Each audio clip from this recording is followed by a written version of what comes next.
Welcome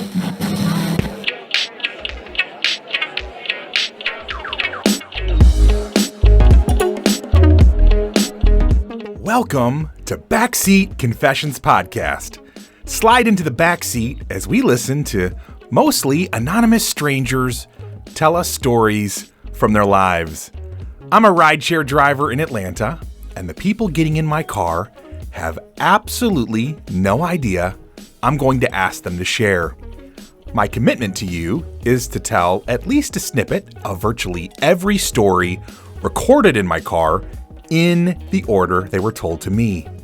My hope is that you laugh, cringe, cry, but mostly connect to these amazing people. You may find a piece of your own story, or just feel more connected to the rest of us.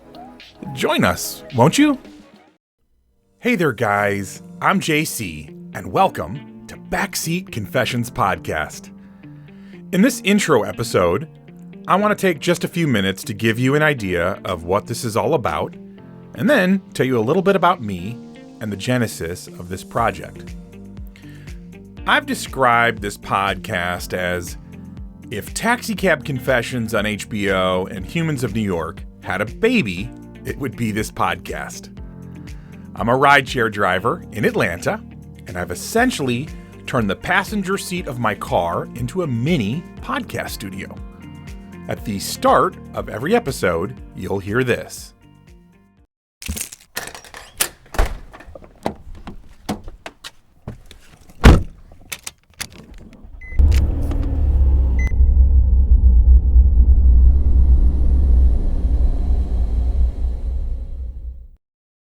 It is the actual sounds of me grabbing my keys off the rack and opening the house door, and then, of course, getting in my car and starting it up. My drill is to pick up riders like any normal driver would, but if I feel like my riders might be a good candidate, I ask them to tell me a story from their life. If they agree, most of the time we will come up with an alias, I hand them a mic, and then get their consent and record whatever it is they want to share, all while we're driving.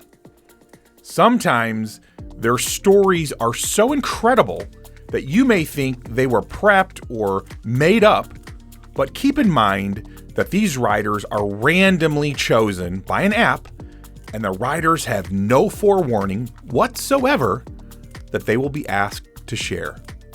I believe this helps keep the stories as raw and real as possible.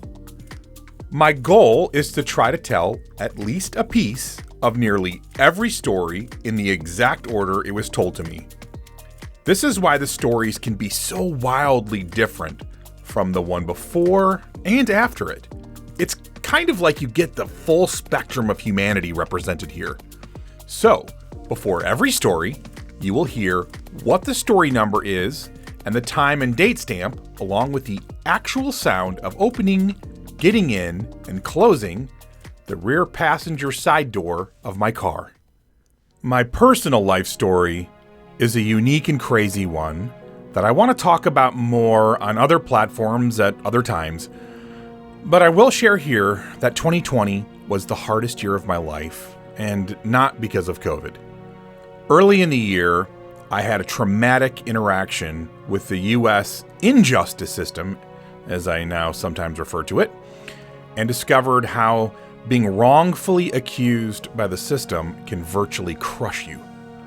By far, though, the most devastating loss of 2020 was my oldest son deciding he didn't want to be here anymore. He was one of the most amazing people I've ever known. On top of all that, I thought I'd finally found my dream job in late 2019, but then it was gone quite suddenly, along with so much else in 2020. Midway through the year, I started doing rideshare and licking my wounds. An idea that I'd done nothing with years before. Side note, I can be a professional procrastinator. It started to come back to me, this idea.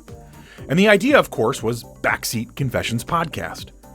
My wife encouraged me to start making it happen, but I ignored her, as it specifies to do on page 864 in the Manual on Marriage. So, one night in October, I'm smoking cigars on our dock with a couple of my close friends, and I tell them about the idea, and they end up being the catalyst to start actually making this thing happen. I started recording the first stories that same month.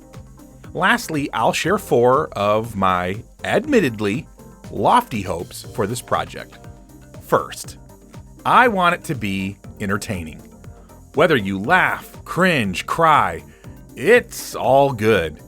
Secondly, I discovered that every so often, this podcast gave someone a safe place to be vulnerable and share a story they normally wouldn't.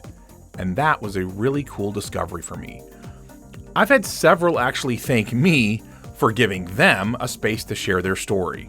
Thirdly, when I listen to someone share from their heart that I may consider in air quotes an other, hearing their story helps bring down perceived walls, and I just love that. And my fourth hope is that the power of story to heal, to make you feel less alone, to be inspired. It's one of the ways that we engage in repairing our broken world. And that, my friends, is pretty freaking awesome.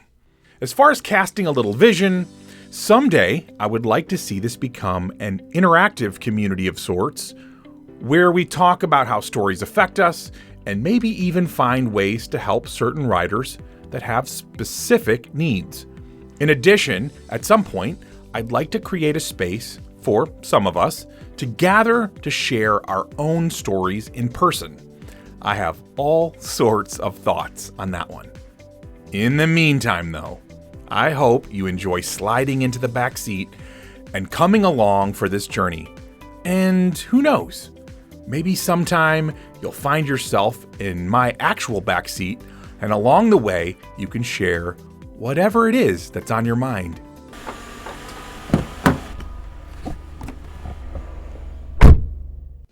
So please like, comment, follow, and share with as many adults as possible. Thank you so much.